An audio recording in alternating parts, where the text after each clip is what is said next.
And there we go, everyone. We are back again, and I'm back from Germany for another fantastic conversation on Friday Night Counter Attack. We're rocking, we're rolling, we're here. It's final day. It's deadline day for Gareth Southgate and England as they look to face Spain in the Euro 2024 final in Berlin. Oh, it's difficult for England fans right now. Over 40,000 England fans have traveled to Berlin today alone to be there for the final, not with a ticket, just to be in and around the atmosphere, which will be absolutely heaving and a German's worst nightmare, which is incredible to see. So I thought, you know what? Let's get this conversation going in the right way. Let's invite a person who I spoke to him on his channel. He was absolutely fantastic to host me at the beginning of the tournament. So it feels right to be speaking to him just as the tournament's coming to a close. Without further ado, let me introduce Uncle Sharma, Inter Milan specialist from the UK. How you doing, my friend? I'm good, Hamza. I'm good. Looking forward to this clash. As you said, we linked up at the beginning of the tournament, so it makes sense that we wrap it up together. Absolutely. I'm looking forward to it. And I know before we get into the preview, you had a little challenge for me because you know that we like to do Combine 11s on Friday Night Counter Attack, but I'm guessing we're going to go for a final Combine 11, right? Yes, sir. I want a combined 11, England versus Spain. How are we setting it out? Are we going to do one position each or are we going to do the whole team each? What are we going to do? Yeah, I'm gonna do one position each, Okay, and then end it with the coaches as well, because people always forget about the coaches, but I want to make sure we get the coaches in.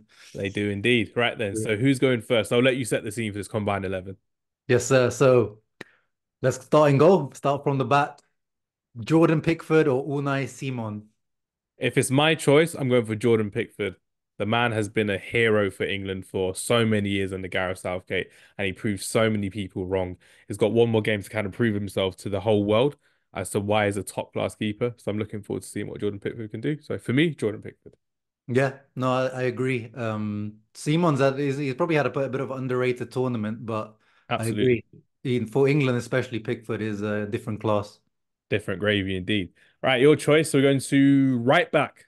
Danny Yes. Carvajal or Kyle Walker, two of the great modern fullbacks that we've seen of our time. Danny Carvajal being a specialist right back for over 10 years at Real Madrid, and Kyle Walker, who's going to be considered one of the greatest right backs in Premier League in England's history as well. Who are you going to pick? Yeah, both very well established and very well decorated players, but I'm gonna go for Dani Carvajal, the specialist right back, trophy cabinet unreal, but also skill level as a pure defensive, but also good at going forward at right back. I think he's complete. Nicely done. I appreciate that as well. So next one we go into centre back. So John Stones or Robin Lenormand. For me, John Stones is one of the greatest centre backs England have ever had. Lenormand is fantastic. I've watched him twice now live, Real Sociedad, when he played in England and when he played in Barcelona. I think is absolutely fantastic, and he will be a big club player in the next 2, 3 years. I would say he should be there already, in my opinion. And that's no disrespect to Real Sociedad, but Who's he fighting for signed for Champions League. recently? Someone signed him. Has someone signed Lenormand recently? Yeah, yeah, someone paid his release clause. I forgot who it is. Oh, let's Was it have a look at Atletico? I this. think it was Atletico, if I remember correctly. Has he gone to Atletico Madrid? No, it's still saying Real Sociedad so far. So maybe it's unconfirmed reports, or maybe Well, I you're mean, just in the he's know. he's at the tournaments, but I'm pretty sure Fabrizio said it's a done deal. Yeah, so they're nearing a 30 million euro deal, but Mm. annoyingly, it's not been confirmed yet. So there's all these little YouTube videos of welcome to Atletico Madrid, Robin Lenormand, but he's still wearing the blue and white of Real Sociedad so far until the red and white appears from Atletico Madrid. But by the time the Euros is over, he could be signing on the dotted line before he goes on his holiday. But yeah, Mm. John Stones for me. So Yeah. next centre back, Aymeric Laporte or Mark Guehi? Where are we going with yours? I mean, shout out to Guehi. He's had a very good tournament. Absolute star. I wasn't really too sure about him going into the tournament. I don't watch too much of Crystal Palace. I know he was highly rated, but he's been probably the England's best defender, to be honest. Dare But I say his best player as well, maybe for the tournament. maybe, yeah. But Laporte, even though he's in Saudi Arabia now, I feel like he's one of the few guys that maybe him and N'Golo Kante have come from Saudi Arabia and shown that their level has not dropped. If anything, it might have even gone to a higher level because Laporte has been, I don't think he's even made a mistake the whole tournament. I agree. He's one of being one of the best centre backs in the whole tournament. Emerick Laporte as well. He could still do a job at Manchester City, and that's no disrespect to the Saudi league, but he could Mm. still be playing in the Champions League in literally any team in the European football, which is great to see. So we're gonna go for Man City centre backs. We're gonna go for Emerick Laporte next to John Stones, which would be incredible. For me, Marco Corella or Kieran Trippier. Uh, Mid off. it's a mid off. And get it over and done with. This is the least interesting, so I'm gonna go for Cucurella at Yeah. left back for me. Mostly because his performances have been most consistent. And if we're talking about left back, we all know Kieran Trippier plays at right back, but he's not good enough to get ahead of Kyle Walker. So he's been playing as a makeshift left back, and he's been okay, but it's not been like we said great. He's a mid left back as well. Mm. I would put Kukurea in my team of the tournament as well, probably. Yeah, it's been absolutely incredible to see what he's done, and especially from having a poor season at Chelsea as well, poor 2 seasons, I would say, at Chelsea. So he's getting back into the swing of things, which is great. Hmm. You have the tough one now, Rodri or Declan Rice? Is it that tough? That's pretty easy. This is Don Rodrigo. The Don guy Rodrigo. is just unreal. Maybe he's gonna become the guy like remember Makelele had the position named after him. I think it's gonna become people are gonna start saying this the Rodri position because the way he's covering that role, not just as defensively but going forward as well, is just the best in the world in that position. Absolutely. I mean, you're looking at him and you're looking at the benchmark standard of defensive midfielders. And Danny Carvajal recently said that, oh, I want Rodri to join Real Madrid. A lot of people took it in the wrong way of actually thinking, oh, Tchouaméni, you're not good enough because Mhm. Rodri's levels ahead of Tchouaméni right now, which is well, it's not strange to see, but it's actually one of those things when you're like, oh, this guy's bought on potential, but this guy's a finished article in Rodri. And clearly Carvajal's like, nah, we need Rodri straight away. I'm like, oh, all right, cool. I see how it is.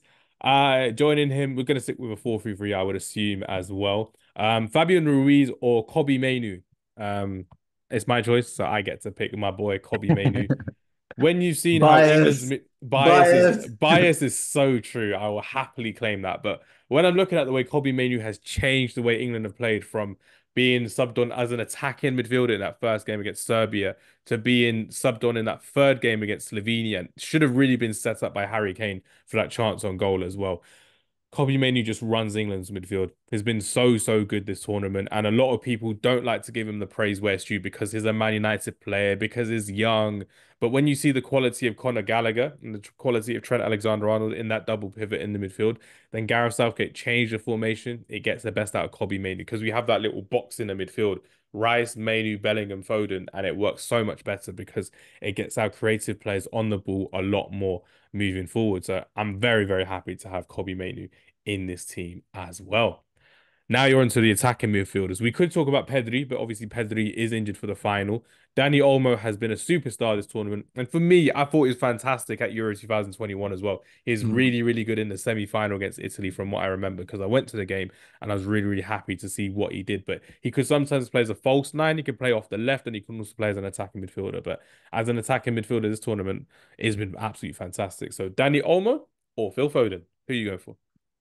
Well, this tournament it would be there, Olmo, but yeah, in general, let's not lie on Phil Foden's name that he's been unreal past season. So Phil Foden. You're gonna go for Phil Foden in this one as well. That's okay. So just to confirm, we're going on the whole season from a combined 11, not just from the European Championships, which is Yeah. fair enough. Because if I'm looking at it, I'm like Foden has been a very big disappointment Mm. disappointment for England because he's a different player at Manchester City. He takes on a lot more instruction under Pep Guardiola, and we can kind of see the system player that he is, and he doesn't get to have that creativity and joy for England, even in this new kind of role that he has in this 3-4-3 formation under Gareth Southgate. Oh, you've left me with a tough one that will break my heart to do. Lamine Yamal or Bukayo Saka? The Star Boys. The Star Boys, the right wingers, the ones who have bright smiles that light up their nations with joy. I'm gonna do it. I'm gonna do it. Bukayo Saka. I'm throwing him in there. Throwing him in there. Only because I went to England versus Switzerland, and I wouldn't be sitting here today with England in the final without Bukayo Saka scoring that goal. So that's my bias coming in again. I'll happily claim it. And I know that everyone will be saying, "Ah, Lamine Yamal is the next Lionel Messi." That's fine. Say what you need to say. But for me, if it's my choice, Bukayo Saka, he's saved me so much grief and hassle along their way as well. So, my friend, I'm going for Bukayo Saka. Ooh, now you're on the other wing. Nico Williams or Jude Bellingham? Oh, Oh, again, this is it's a tough one because the tournament wise, there was not really much to talk about because there's no yes, comparison again through the yeah, Spanish and English. but in general, like Bellingham obviously is above Williams for now. For Mm. now, so I'm gonna go Williams. Sorry, Bellingham over Williams. Bellingham, barely goal. It might happen tomorrow. We never know. It might happen. And I think for the final one, we can both agree that Harry Kane starts over Alvaro Morata. Yeah, Uh, even though none of those two really deserve to be in any combined team at the moment, but it is what it is. No It show. is what it is. I mean, with Harry Kane, he scored the winning goal against Slovakia in extra time, and he scored the penalty against the Netherlands as well. He's not been performing to his best, and I think it's the fact that Gareth Southgate has not picked many runners in this team in the starting 11 to actually give Kane the space that he deserves and kind of craves as well. And that's where everyone's getting onto Harry Kane's back because everyone's playing ball to feet in England's team, and it's like there's no outlet. And when there's no outlet, it just frustrates everyone. And that's what we've seen in that early few weeks of the tournament for England as well. And maybe that's something that could change in the last minute as well. Right then, let's go through this preview. We've got some questions from our producers, we've got some questions from our fans, and we've got some questions from myself and from Mr. Sharma himself. So, one of the first questions we've got, and I'm gonna let you play the Spanish devil's advocate as well, because I know you're not a big fan of the England national team supporting Italy as you do as well, the Azzurri. I did say as well, I may not have said it to you, but we did take revenge on the Azzurri by beating Switzerland. So I will happily take that any day of the week, which is great to Wow, see. well, how does that work? It just doesn't. I'm just happy that Switzerland went home empty-handed Hey, I that was I day. was So I was more I was more hyped about the England team than you were before the tournament. You were like almost kicking them out at the group stage, if I remember correctly, when we were yeah, doing I did predict them third. I did predict them third as well. It would have been crazy, but what is perfection? You're looking at a Spanish team that are playing basically with perfection as well, which is absolutely insane. Imperfection is the English national team as well, scraping their way to a final. And from what I saw recently as well, it's the same format as how Portugal got to the final in 2016. They won in extra time the first game. They won on penalties the second game in the knockout and they won in normal time in the semi-final. But how can England stop Spain from your point of view, Uncle Sharma? What have we got to look out for from an English point of view that you think, you know what, England fans need to be worried about the Spanish team? It's gonna be tough, as you said. The thing with England, they've been through more minutes as well than the Spanish team. They've had to play more extra times. It's been a grueling knockout stage for the English national team. So their legs are probably going to be a bit heavier than the Spanish team, who seem to be flying, as you said. They're just this youthful, energetic, young Spanish team is playing almost perfect. But the way to stop it is kind of what England have been doing, I would say. They've been breaking up. It's not been great to watch. I would say England and France are probably the worst teams to watch in this tournament. Every single game has been an absolute dross to watch because the game plan, the style of play, has worked, but it also stops England from playing expansively, but it stops the other team from playing expansively. So that's what England need to continue doing. Kind of make the game, don't make it open. The only reason why it was open in that first half against Netherlands was because Ronald Koeman completely got tactics wrong and they were getting outnumbered in the midfield and England had all the midfield that first half. But otherwise, in the second half, we saw once they added that extra midfielder, it was back to square one. So get that midfield packed up and obviously try to be a bit more physical to this Spanish team who are on the lighter side of things. Try to make it a bit more, you know, Brexit type football against the tiki taka, and just yeah, make sure those young Williams and Yamal they don't just do what they want.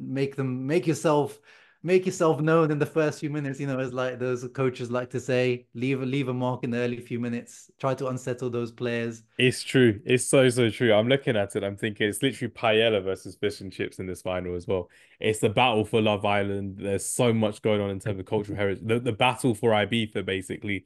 And I'm looking at Battle it for thinking, Benidorm. battle for Benidorm as well. Benidorm is going to be fuming if England lose tomorrow. And that's just because of England fans. They'll be like, oh, I'm never going to Benidorm again. It's going to be very funny, very funny, but very, very, very funny with this as well. But I'm looking at this team. I'm looking at Spain, and one of their big players that we've spoken about already is Lamine Yamal. 17 now, because we're doing it on the day of his birthday. Everyone's Oh, celebrating the fact that he's now 17 today, as no. opposed to 16. So we can no longer talk about the 16-year-old wonder kid, as he's now the 17-year-old wonder kid. From what you watched of him, especially against Italy in the group stages as well, what did you enjoy about Lamine Yamal the most? Because I've spoken to so many people about him. I've watched him live. I think it's unbelievable. But from an opposition point of view, what do you have to watch out for? Because he can exploit so many different ways in terms of defenders' weaknesses. What do you think? Yeah, he seems so mature for his age. That's the shocking thing about him, that he's got this IQ, footballing IQ, that even if he's not necessarily, people now associate him with, his a bit, dribbling and his pace going past people, but actually he's really good. If he's not going past you, he might pick a pass behind you, or he's almost build up like the people saying he's already got his trademark move, that cross from like the half space that he's able to do to the far post. So he's got so many tools to his arsenal. Against Italy, actually, you mentioned the Italy game. He wasn't as good in the Italy game because Williams was the standout player in that game because he completely torched Di Lorenzo. I'm sure people remember. But Williams was kind of kept a bit more quiet in that game. So you are able to, I think DiMarco did, even though he didn't have a great tournament, he did a good job on not letting him kind of have his way. And I think Trippier, even though we know he's the right footer playing left back, I think that Mm. actually helps him because then, Yamal wants to cut in on his left foot, and that's Trippier on his stronger foot as well. So I think that might actually might play into England's hands to kind of help stop those crosses or those passes in between the lines from Yamal. And as I said, make it a bit physical, Trippier, make yourself felt physically in the first few minutes and try to, yeah, let's see, Yamal, he's had it easy this tournament. Let's see what happens, if you get in his face or, make some sort of, challenge on him. Let's see how he comes up. A different system entirely as well. I think only Georgia played a back five against Spain as well in this tournament when you're playing against Spain. So that was something where it was very hard to break them down in the first half, especially. But once they conceded that second goal, Georgia, then the floodgates opened for Spain to win 4-1, I believe, in that game in the round of 16. So when we're looking at Spain and we're looking at the teams that they've got, how they've won every single game in the European Championships, they've been very, very comfortable. Probably not against Germany. Do you think they're going to be overconfident going into this game against England, or do you reckon there's going to be a bit of humility? Because we've seen them win the Euros in 2008, we've seen them win the World Cup in 2010, and of course 2012. They dominated in that tournament, winning without a striker for the first time in recognised history as well, playing with that false line of Seth Fabregas or David Silva coming into that role. What's your thoughts on it? Do you think they're going to be overconfident going into the game against England?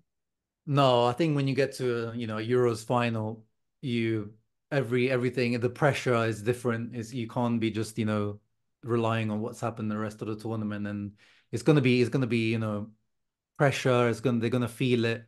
They're not gonna be. I don't think it's gonna be the same type of football that we've seen till now. I think it's gonna be a bit more cagey.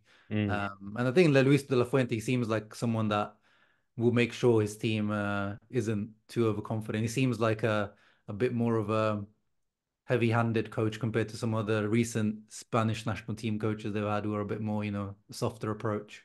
It's true because the way I'm looking at it as well is with colleagues in Spain, with friends in Spain, they're all just like, "Oh yeah, England don't lay a glove on England," and I'm like, "Well, because it's a different style of play, two different cultures are clashing in this game anything can actually happen. We're going to have Gareth Southgate, who seems to be very pragmatic against teams that we shouldn't be pragmatic against, which is the main reason for England fans being so frustrated with the 0-0 versus Slovenia, nearly getting the biggest upset of the tournament, losing to Slovakia, and really scraping the line against Serbia in that first game of the tournament, drawing 1-1 to Denmark. That's not as bad because Denmark are a decent team. But the way I'm looking at it, England have it all to play for in this final. Their reputation's on the line. Harry Kane's trophy drought. We're looking at the fact that we've got so many stories from an English point of view where you think, you know what? If Spain win, Spain will just be like, yeah, it's just another European Championships. It's cool. But if England win, Gareth Southgate said it himself, the whole nation will change after this win. And it's so difficult not to think about that as well. So he's got very, very big selection choices to be made.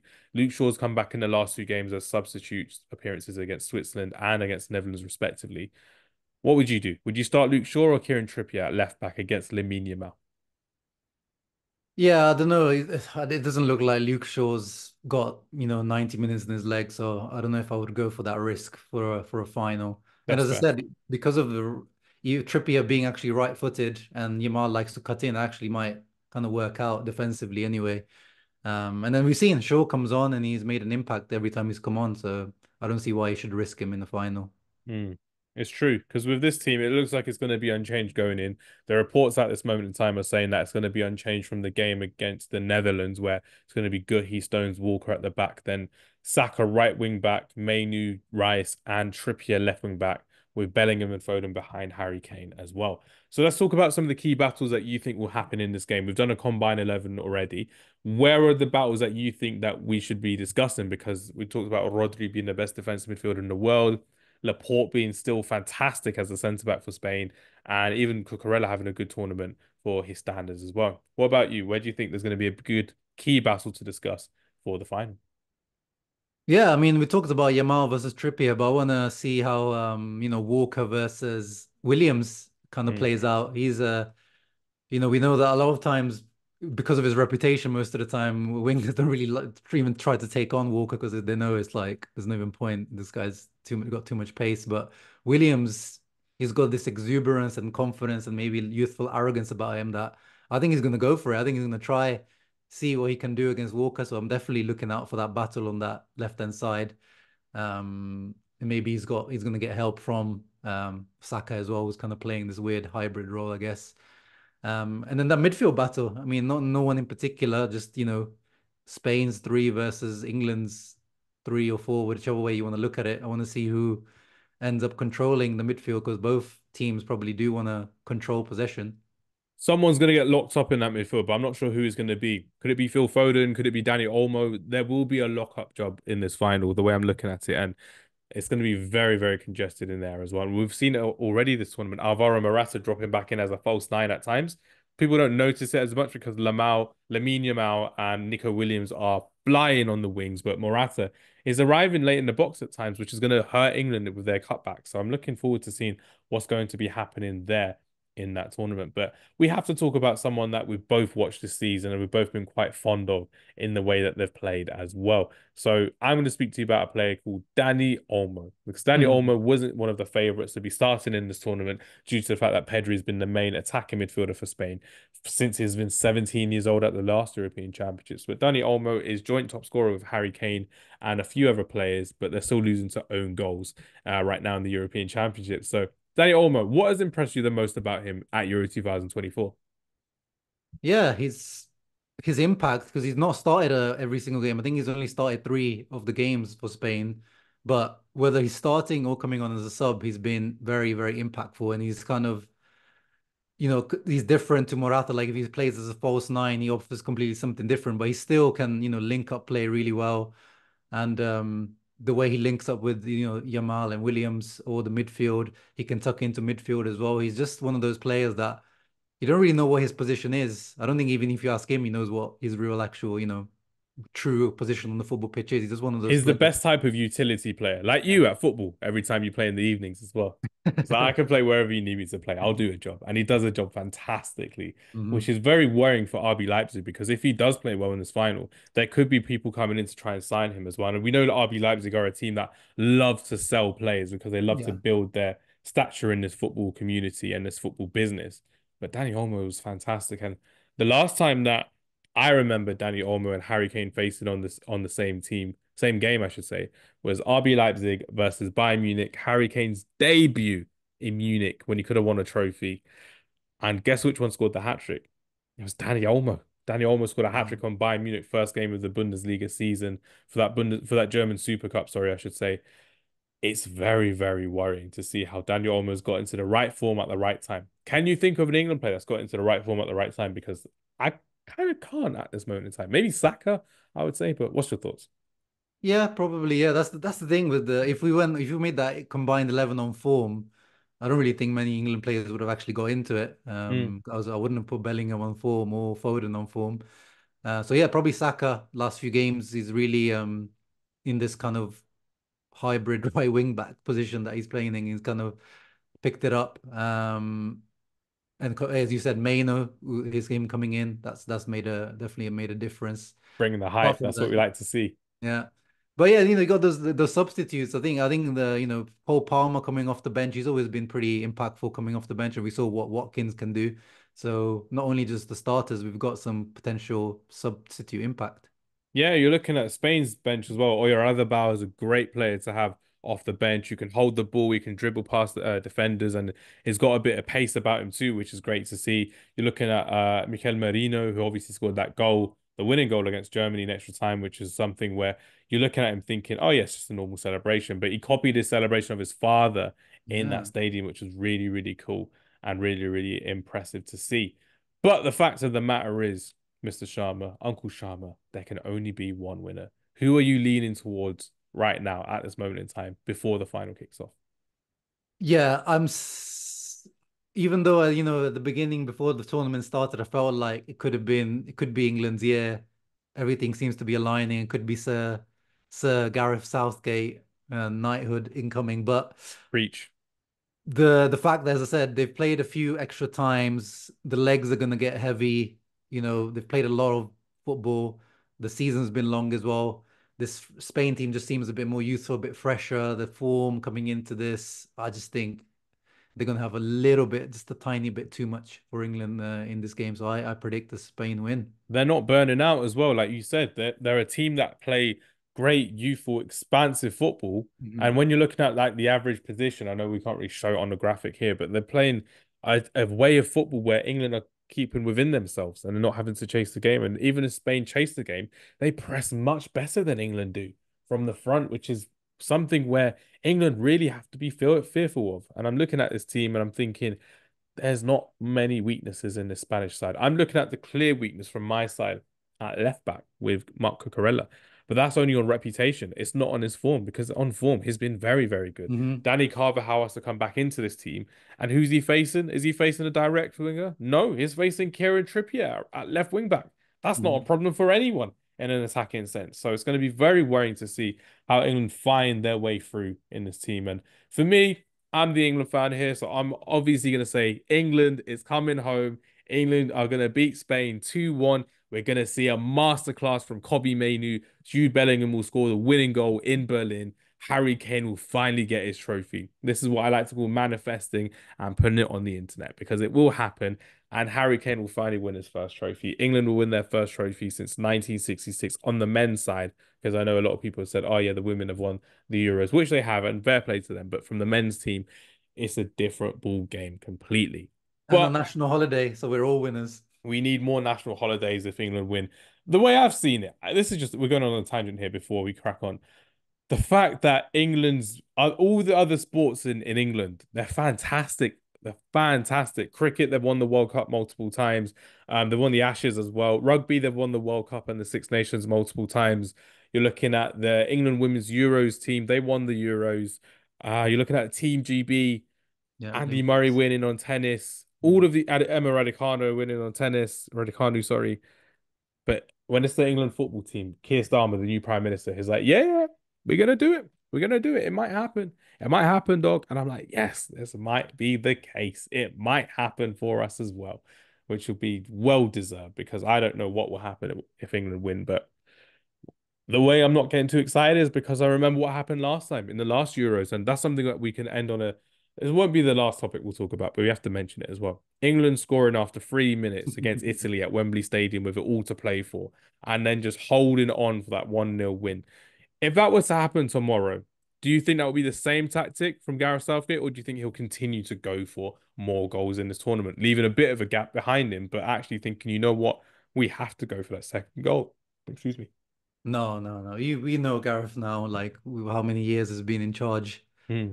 And you see, as you said, the way we've approached teams, I'm saying we as well now, the way that England have approached teams that they should have dominated games against shows that he still has that. And it's fine. I think that pragmatism works at international stage. We've seen how France have been winning over the last few tournaments, how Portugal won it.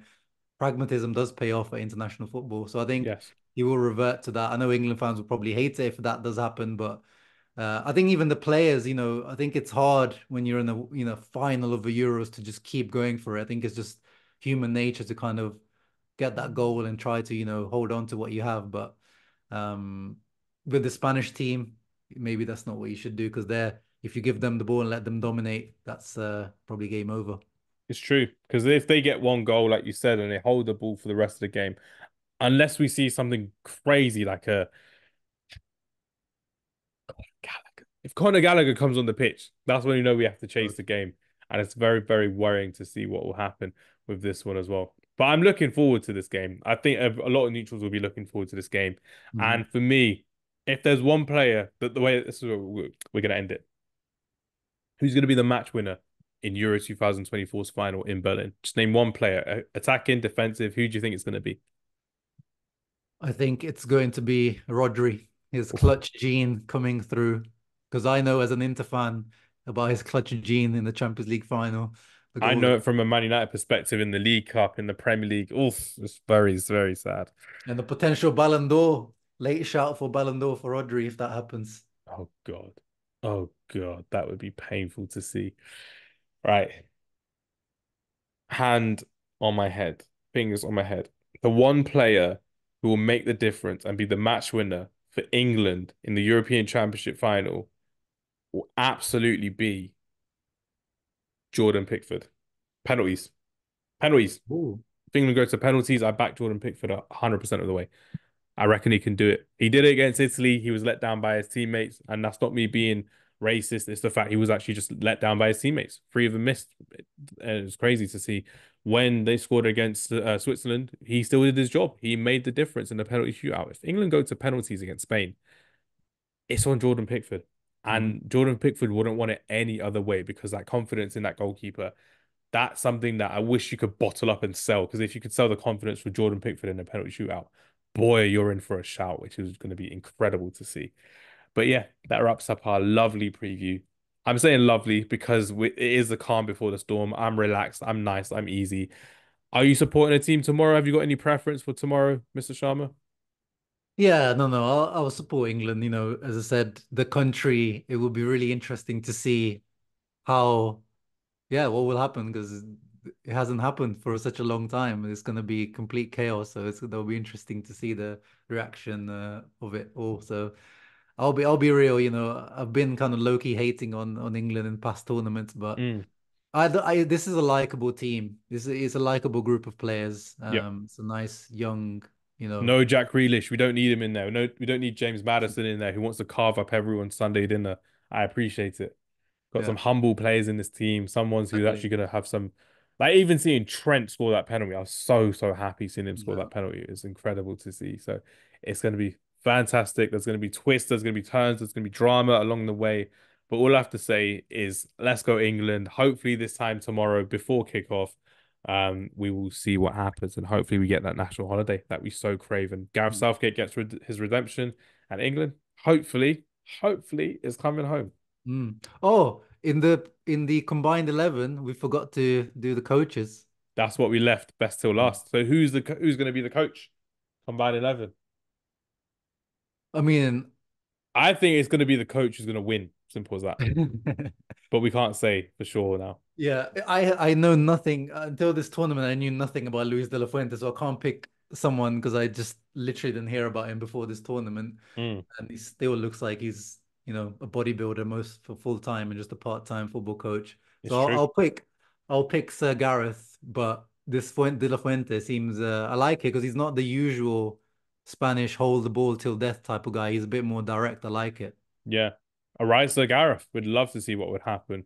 Mm. It would be so, so funny to see what would happen with Gareth Southgate if he won. I'm loving seeing him celebrate. Main thing for me, I'm loving seeing Gareth Southgate looking to prove people wrong, from being throwing cups out from the stadium against Slovenia and Cologne to celebrating like a madman against Switzerland in front of my very own eyes in Dusseldorf. It's all on Gareth Southgate. I'm looking forward to it. Everyone, thank you very much for watching. Enjoy the game. My goodness me.